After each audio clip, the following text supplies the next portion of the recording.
Bienvenidos todos. I'm here with Jody Rose, a very, very dear friend of mine, someone I appreciate and love, and I always enjoy running into you, even in this tough days of Yeah. the pandemic. Jody is the president of the New England Venture Capital Association and co-founder, I think, of more importantly, uh, probably a special life Yeah. mission. The purpose, right, is the co-founder of Hack.Diversity. Hack.Diversity is a program that partners with employers to bring Black and Latinx technologists into the field and helps organizations evolve to drive retention and promotion of that talent, right? Thank you so much for coming on the show. Thank you for Um, having me, Elias. it's a privilege to It's so have good to you. see you. I wish we could be in Yeah, person. Like you said, I always enjoy running into you. We are long overdue for a coffee yeah, or a sip of wine. yeah, absolutely. We can Yeah. do either. Um, safely, just Safely. make sure That's to say exactly right. that. Tell me a little bit, help me get to know you a Yeah. little bit more. I want people to know you, who you are as a person before we jump into all your accomplishments and the great things you do here in New England, of all places. So, Tell yeah, me I more love about telling you. my origin story because I'm very proud of who I am and I'm proud of my roots. So, I'm a daughter of immigrants. I'm first generation American. Both of my parents were born and raised in Jamaica, came to the United States in search of the American dream. They actually met each other when they were here in the US. So, contrary to what people may think by me saying that, they didn't know each other when they were in Jamaica. And they came here in pursuit of the American dream. I grew up, was born and raised in New York, in Brooklyn, then Queens, and then moved out to a county called Rockland County. And my parents, I'm one of six kids, and for them, it was critical that all of their children were college educated and carved out a path of their own. But they were also focused on making sure that they provided us the best that they could with what they had and what they could afford. And so I actually moved to the Boston area about 15 years ago. I always like to say that I met a boy. He was cute. I followed him to Boston and got married and started a life here. And prior to Boston, I was actually working in the cable and telecom industry. I was working for Scripps Networks. For those of you who don't know, it's the parent company to Food Network and Home and Garden Television. And I started my career in telecom that way and was doing that for about 8 years and then moved here to the Boston ecosystem and quickly realized that there wasn't the same industry and didn't know what I was going to do, but did know that I was scrappy, that I loved the internet, as I was calling it at that time, and wanted to, continue my career in sales and business development and strategy. And I had an entrepreneur take a chance on me, Jeff Taylor, who founded Monster.com, who I reached out to on LinkedIn. He saw something in me and was like, come in and let's meet. And he was the first person that gave me my shot to work in the tech ecosystem here.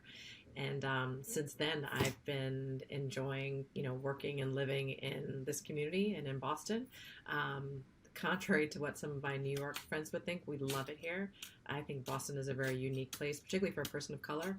Um, it's a unique place to start a career, start a company, as you know, Elias, to grow a company. It can be difficult because there is a historical nature of Boston that has led to very segregated communities, and we still have a long way to go in terms of providing opportunity for people. But I've been enjoying the ecosystem so far and the fruits of my labor, your labor, the labor of others, and so yeah, that's a little bit about me. Wow, amazing. So many questions. I met the boy. The The boy boys is too. cute. I met the boy. Yeah, yeah, definitely. It's Yeah, I came in Yeah. 2000, What so brought you here? that was my first year.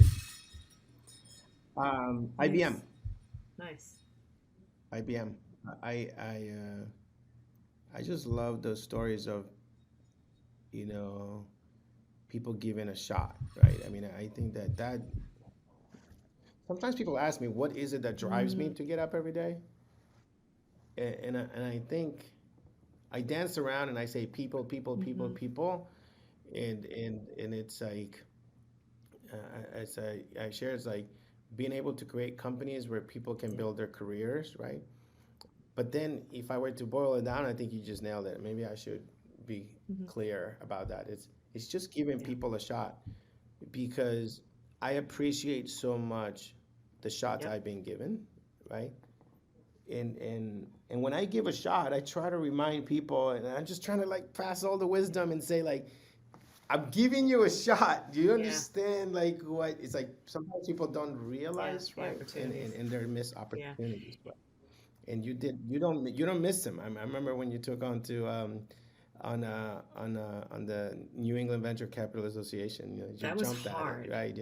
I do your boldness, right? I think that's something I admire, right? So I, Because that's something I feel that holds us back, yeah, and right? so I admire that about you too because you're a serial entrepreneur. You've just had a pretty like amazing exit, so congratulations.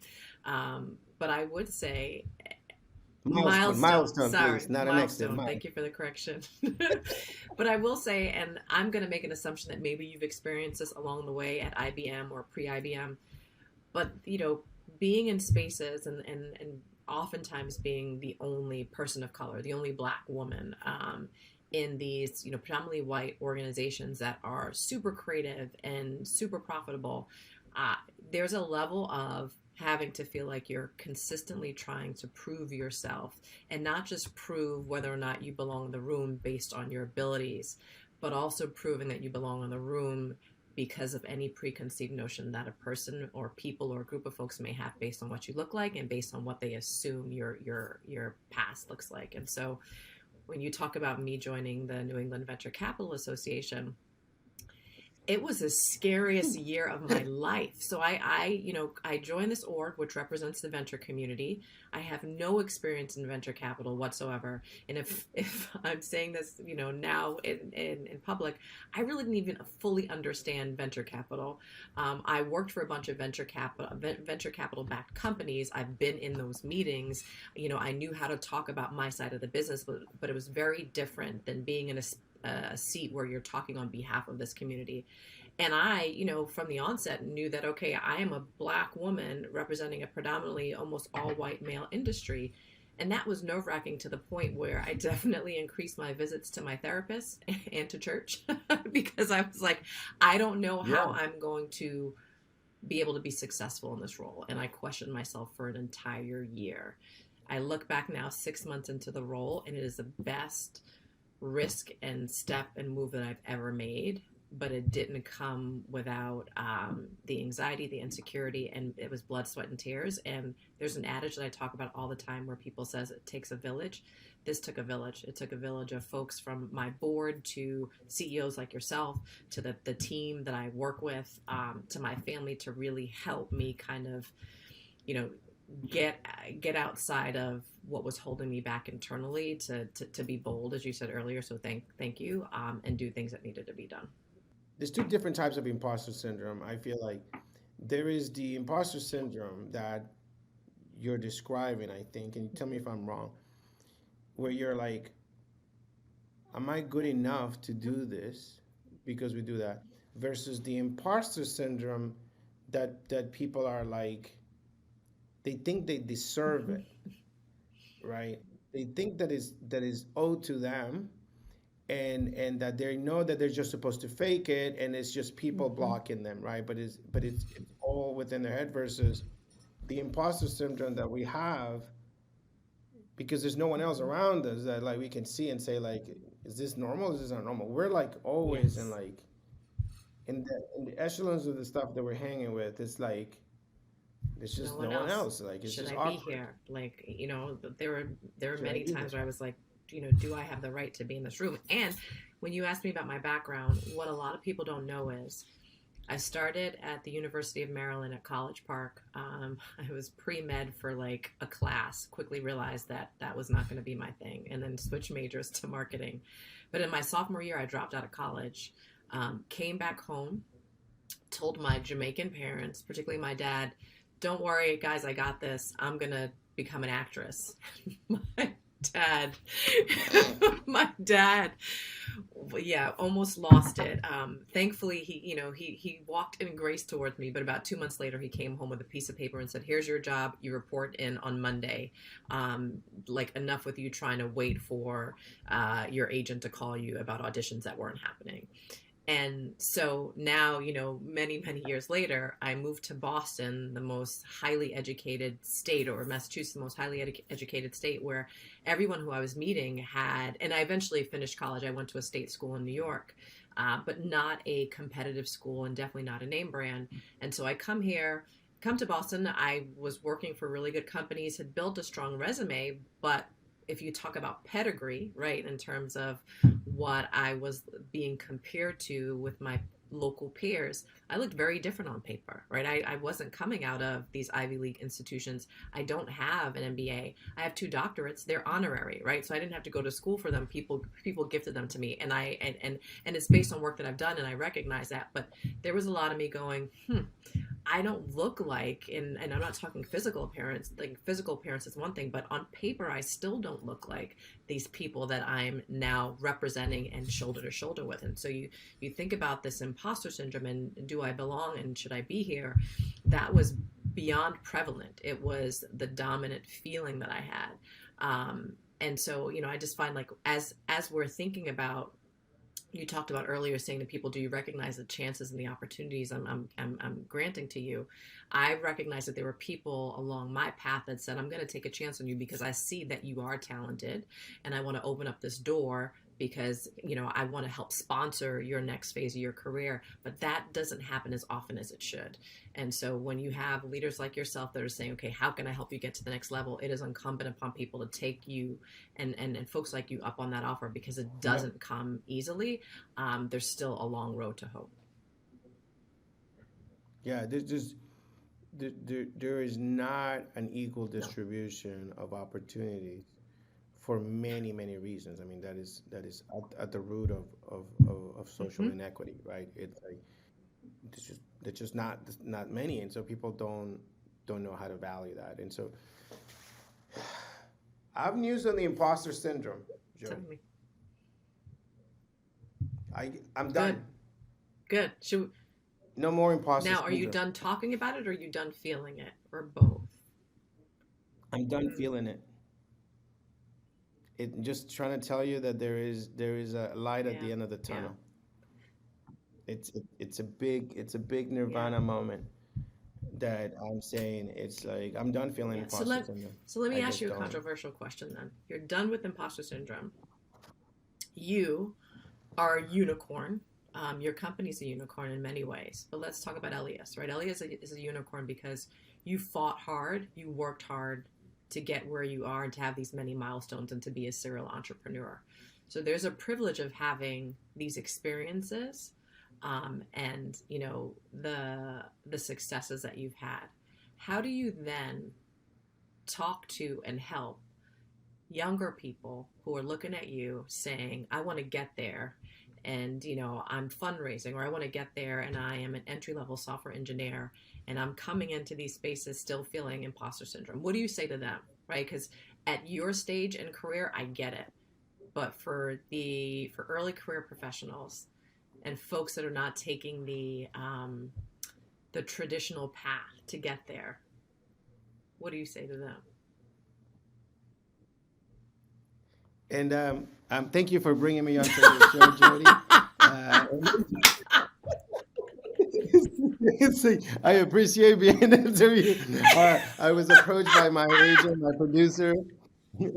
It's like, no, this is amazing. But we're going deep We into are. this. I actually help me answer this because um, my personality type is one that has to talk Yeah. things out. And David like knows me inside out. He's my psychologist, he's my Mm-hmm. therapist, and Yep. David Cancel. And I have to mumble and mumble, mumble and ramble until at some point it's like a crystal thought Mm-hmm. comes out, right? And so I think that it's good. You you what is it called? You're on the hook, right? You got the bait that I put in you. I want to help. So like let's take it different ways. I'll tell you one aspect of this. It's it irks me. I'm still that same individual. It irks me when people say you have the Mm, privilege, mm. right? Oh, It is such a, so I want to yeah, just you I want to let you yeah, explore that yeah. for me. It's is that Mm, I want to empower people to reach their own version of their yeah, American dream, yeah, right? Don't measure it yeah, against me, or I'm not going to measure it against Bezos. yeah. You know what I mean? It's like, or so and so, or Eric Yuan, the CEO of Mm-hmm. Zoom. Is it like my company at that level or not? Everybody should go after their own Yep. version I completely agree. of I completely success. agree. And so that's one thing. And second, it's like I would like to differentiate at least between people that made it on their own through the help of others, but in their generation versus those that Mm-hmm. did not. I was just talking to an employee at Drift, and I was explaining to him that a 10, we added up. It's like, let's just set it for sake of simplicity. 10 years ago, I had three young children under five, sorry. My wife was at home with them full time. I had left IBM after 10 years. And when we would go to a restaurant, luckily the kids did not kind of get food. And if they did, it would be like a Mm-hmm. children's menu. Um, but my wife and I would split a meal because it's like every time we order a full plate, it was like too expensive. And I feel like we were too Mm-hmm. full. And so, like, leaving food on the plate was like, That's it would hit me exactly right. hard. And so like we would go out to eat maybe once a week, once every 2 weeks. And if the bill was over $75, I was like, I'm like counting, Mm-hmm. right? The bill and making sure that doesn't add up to more than $75 because we couldn't Mm-hmm. afford it, right? So that was 10 years ago. And in 10 years, I was able to overcome imposter syndrome Mm-hmm. once and forever, right? And so I just want to make sure that I just that privilege thing Mm-hmm. bothers me a bit because they said, well, you have it's easy for you to say. What do you think I should Mm. say to that? And I don't think it's easy for you to say it. I think, and so maybe the term privilege is the wrong way to say it because if you had the privilege, I think in the context in which you're talking about it, that means you know 10 years ago you wouldn't have to take your wife and three kids out to dinner and hope that the bill doesn't exceed $75. That is not privilege, right? That's a part of your story, like your American dream story, how you got to part of and a piece of where you were and how you got to where you are. But I think what I would love for you to do as we're unpacking and processing this too, and I have to do this, is how do we take those stories? How do we take the arc of like our past and to where we are and showcase to folks that were, Elias 10 years ago, Jody 5 years ago, and say, okay, here's what I was dealing with. I know that I'm in a different place now. And so what you're concerned about, I'm no longer concerned about because I've lived that.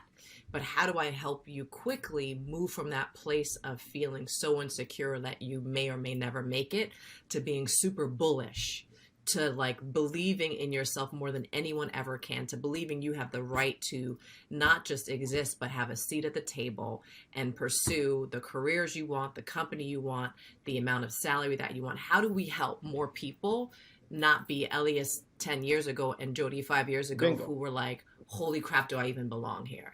And that's what I'm trying to get at. Exactly. Exactly. No, good, and that's what we need to Yeah. figure out how to tell those stories, those arcs, right? And I think you so that is my life goal Mm-hmm. now, right? Is to encourage people to see what's Mm-hmm. possible. That in 10 years you can go from not being able to go to a Mm-hmm. restaurant to take care of your Yeah, families your forever. and when you and Like families when plural, right? Because it's not just you and your household, but it's extended families. And yeah. this is very difficult to say, I'm like I don't know what I'm saying here. Like I don't know what is good or bad for the world, for me, right? Or for my Mm-hmm. family, right?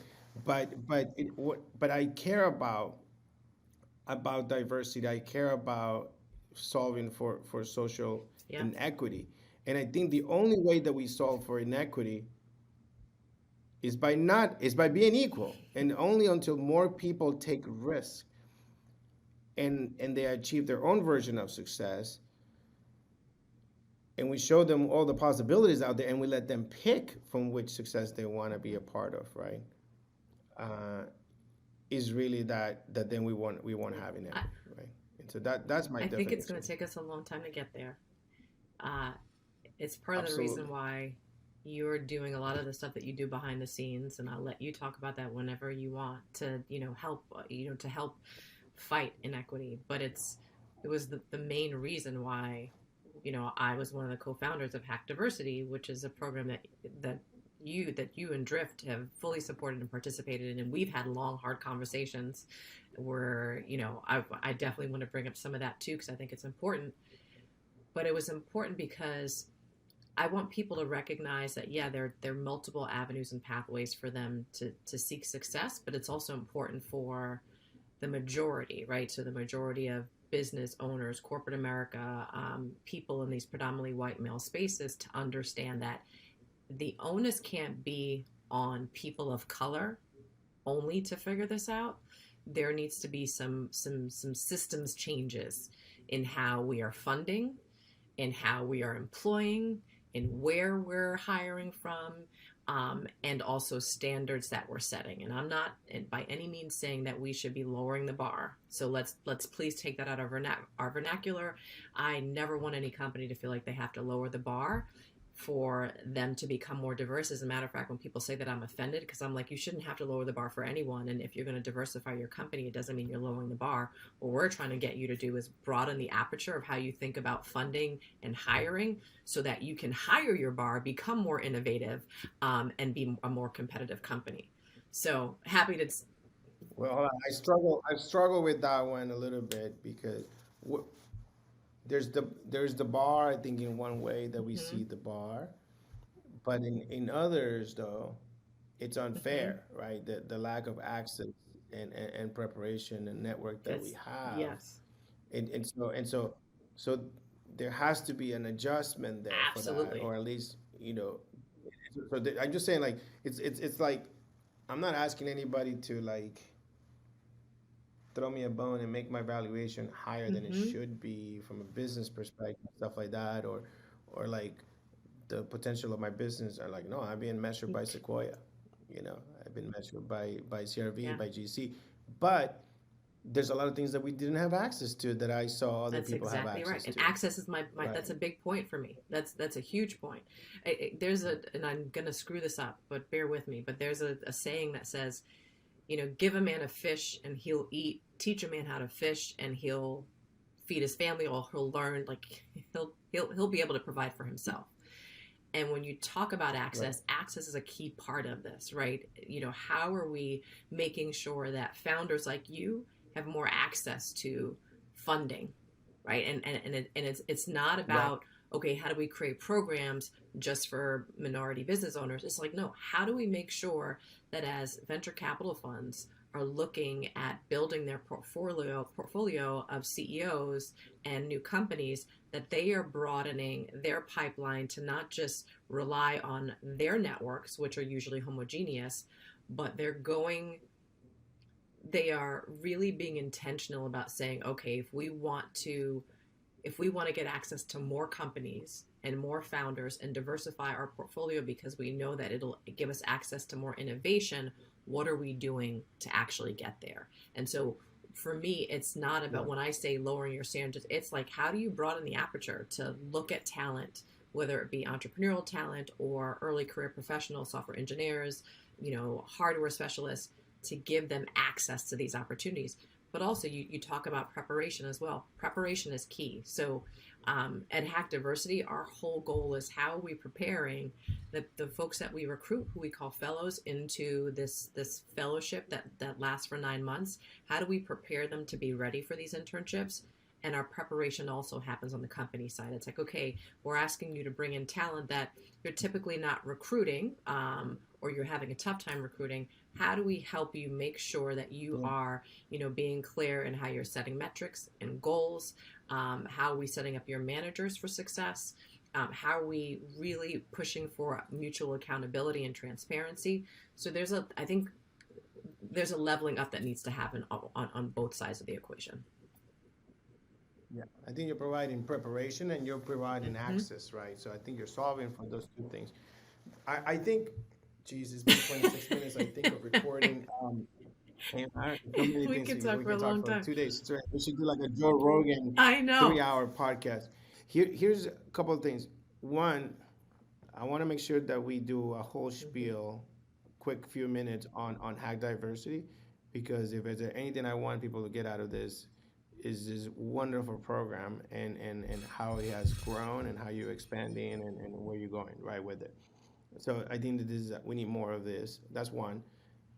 But before that, I'm trying to wrap up this idea of the imposter syndrome, right? And see what we can leave concretely with Mm-hmm. people, right? And I think it's something that you've done and I've done some of it. I done it in an accidental way. I think maybe you did it Yeah. in an accident. That like that boldness to step up and show up and say like I want to apply for this. I want to be the head of the New England Venture Capital Association, right? And so I think that I want people to believe me when I say that it was more in my head and maybe in your head, right, of the fear of not knocking on Mm-hmm. that door, right? Then the worst case scenario that would Mm-hmm. have happened, like that was, swirling in our heads. And so like, independent of whether people become successful or not, what I'm trying to push from the bottom, right, is to say, I want everybody Yeah. taking Yeah. risk. Take Yeah. more risk. It's like every time I hear an amazing story of any immigrant. Yesterday, I was talking to another guest. Maybe don't spoil in case the order, however it goes out. But her family was from Miami, and they heard that there was work in LA. Mm-hmm. And the father just put all the belongings in Yeah. some car of some nature, and they drove out to. And it's like, and her whole life stems from decisions Yeah. like that, right? Those immigrant, amazing, amazing, wonderful immigrant stories. And so my story is like risks that Mm-hmm. I took. Your story is risks that you took from uh, college dropout that everybody would have Mm-hmm. been, oh my God, she's not going to Yeah. amount to anything and blah, blah. And none of that really matters. So, like, I just want to tell people, it's like going to college or not going to college does Mm-hmm. not matter. Just being not a software engineer, you can become a software engineer Mm-hmm. thanks to Hack.Diversity, Mm-hmm. right? You don't think you can fundraise money? I started Drift at Mm-hmm. 38 years old. People go, I don't have enough time. Like, it's like, Yeah. you got Plenty plenty of of time. time, right? And so it's like, no matter what level of success you achieve or don't achieve, it's like, we can help and give advice on like what's risky and Yeah. what's not Yeah. risky, right? So the origin story of Hack is really funny, and I'll try to be brief, but it's a little bit long. So for those who don't know, Hack.Diversity, essentially our mission is to transform the economy by breaking down barriers for Black and Latinx engineers. We work with both companies and what we call fellows on a 9-month program where we're helping to provide mentorship, supports, and training for both the fellow who we recruit into the fellowship and for the companies who are saying to us, we want to work with you because we're looking for more talent. That talent can be software engineers, data analysts, and we're just launching a mechanical engineering or hardware track. So recruiting for that, and that's going to be launched in 2022. And our goal was, making sure that we were not just focusing on the pipeline, but also making sure that we were helping companies to improve their environment so that they're not just acquiring talent or getting talent in, but that the retention rates were high and talent was sticking and folks felt like they belonged. But if you back up to when I first joined the NEVCA, New England Venture Capital Association, as I talked about earlier, a lot of imposter syndrome. I didn't feel like I belonged. And then I met this venture capitalist who a lot of us know. I know you know him well, Jeff Busgang from Flybridge Capital. And Jeff, for those of you who know, is a type of VC that cares about funding companies, cares about returns, but he is very service oriented. And I like he has something else that drives him to be mission focused. And we sat down in our first meeting, and I never forget, he said, take out a notebook because I'm about to give you a lot of tips. I know you're new to the industry. A month and a half later, he forwards me an article that says that said, why can't Google and Silicon Valley hire black coders? And that article went on to profile a Howard University professor who was preparing some of his CS students for an internship out west at Google. And basically, the summary of the article just really highlighted the fact that these students felt underprepared and also like they were misfits and didn't fit culturally. And Jeff goes, this is not just a Silicon Valley issue. It happens across all tech ecosystems, and we are seeing it here pervasively in Boston. What should we do about it? So at that point, I'm 3 months in at the NEVCA. Again, black woman. And he goes, we need to do something about this. And so my response to him was, Jeff, got your back. Let me know how I can help. Because in my mind, I was going to send out a couple of tweets, a few emails, and then we were going to be done with it. And he goes, we need to launch this as a venture community. I'm tired of hearing from my portfolio companies that they can't find talent. And when I try to dig down and ask them, what are they doing about diversity? They look at me like I have three heads and say, were you not just present for the conversation where we told you we can't find talent and now you're asking us about diversity? And so we spent about 7 months trying to figure out what we were trying to solve, right? Were we trying to solve for the fact that there were less than 6% of Black and Latinx technologists, and that's a broad term, but folks represented in the tech ecosystem? Or were we trying to do data? And I was like, I don't want to do data. Like you can't walk a mile or a block without tripping over a study that tells you why diversity is good for business. And so what we were finding in our due diligence was that a lot of companies locally had very similar recruiting strategies, which was, we want to hire the best and brightest. So we're going to double down on Harvard, MIT, BC, Northeastern, which if I'm building a company and I come here, I'm doing the same exact thing. That's why a lot of companies come here. We have the best talent, pipeline, startup ecosystem in the world, second to none. But what we weren't hearing consistently was how these companies and these heads of talent were really tapping into the breadth of the talent landscape. And we came up with a thesis that, you can find the best and brightest anywhere. You just have to disrupt your hiring patterns, how you think about talent, what you require that they have just to be interviewed, and how you're onboarding and preparing them. And so when we basically launched, our focus was on not just getting the talent in, and we do a lot of professional development. We do project and product sprints with them. They break up into teams. They work with mentors. We work with IDEO Collab. We have folks from different companies that come in and help prepare them to get into these internships. So we're giving them the tools that they need to set them up for success. And then we're saying as a part of this program, they're going to get an internship at a company like Drift or at a company like a HubSpot or even on the biotech side or Boston Robotics.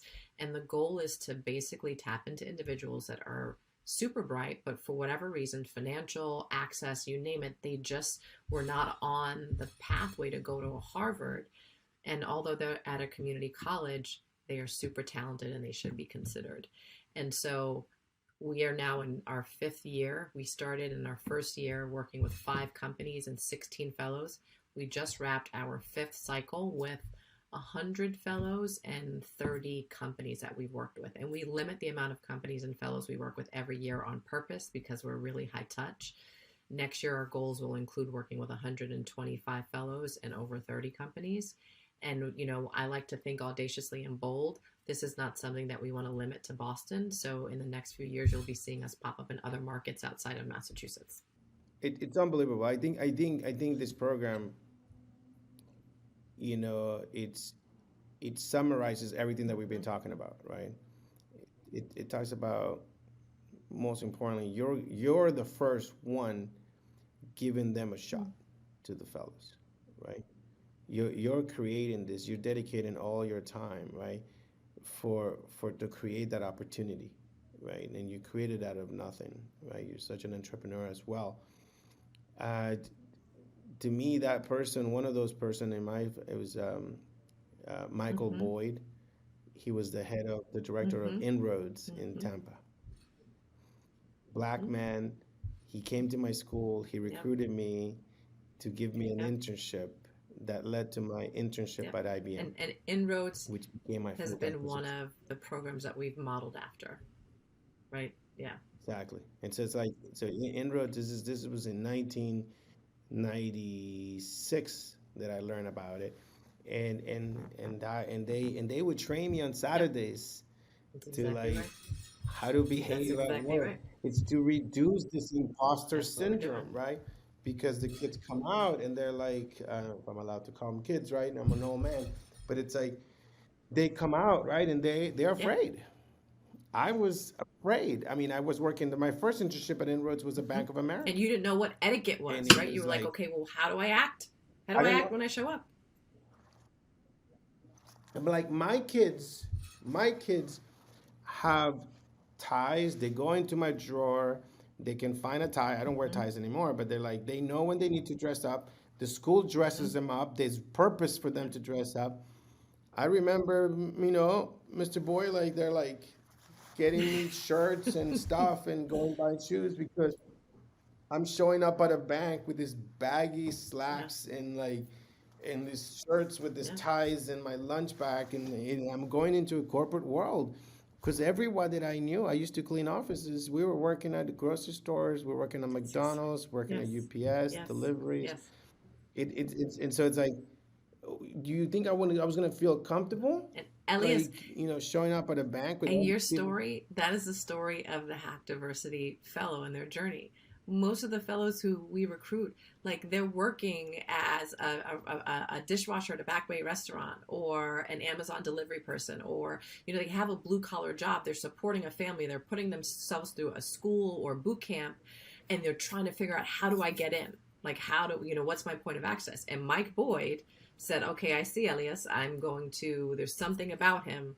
I want to give him a shot. And that's what we're trying to do. So what you do is amazing. You're giving people a shot. You're teaching them about access by bringing the companies and forcing Yeah. us to listen, right? And to say, give them a shot, hire them, pay, commit. You're training them. You're giving them preparation. You're giving them love, support. Uh, it's unbelievable. And I'm gonna maybe close with this story. I don't know if you know this story. Sure. So one of the Hack Diversity fellows that we had at Drift um, started coming in late, and so leadership here, managers, whatever, I don't know, whatever we're gonna Mm-hmm. call them, they were like, Mm-hmm. so and so is not working out. It's just been disappearing. It just comes really late, like at 2 p.m. or something, and we don't know where this Mm-hmm. person is at. And so I'm like, crap. So like, I go, let's go for a walk. And so I go we go for a walk around here, the office. And I go, what's up? Why are you coming to work late? And he goes, it's the first time I've gotten paid enough to go to the dentist. I have, I have, I have 14 cavities. He goes, and it's like, so I have a lot of visits backed up, and so, and I'm embarrassed to tell people, right, that about it. Guess who had 14 cavities in college? And I went to the doctor, and the dentist pulls out this payment book, and I'm like, I'm not paying $2,000.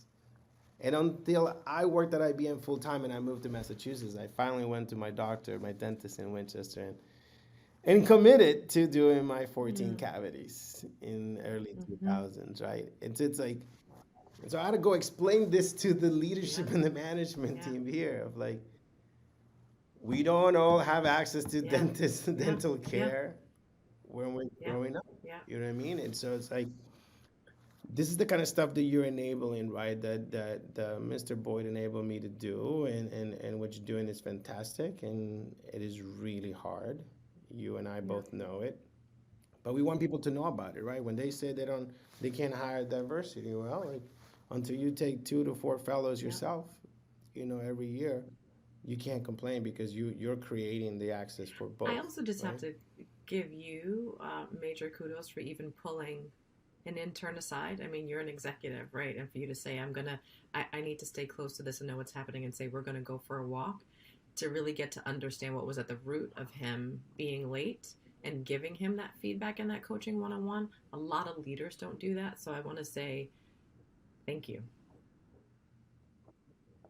Yeah, but well, this is the problem when you're a leader, you're not supposed to do these things. You're supposed to Mm-hmm, delegate. mm-hmm, You're not supposed to be mm-hmm. in the weeds. But I don't know. I don't I listen. I try to take Yep, coaching, but at the end of the day, we got to we do what do. we got to do, right? And I think that that's the path of an entrepreneur. You got to take risks and do that. But it's all Yep, about people. I think it's like I said earlier. Why do I do this? Why am I still doing this? It's to give you're people a exactly right. shot, right? It's like there's nothing more rewarding than being able to have taken advantage of shots that were given me. You're taking those shots, and now you're giving the shots back, right? And so, It's it's thank you. always so good to see you. I wish we had more time to talk because I have so much to say, but I know we don't want to spend too much time because then the listeners won't listen to the whole conversation. I just love you, man. Same, same.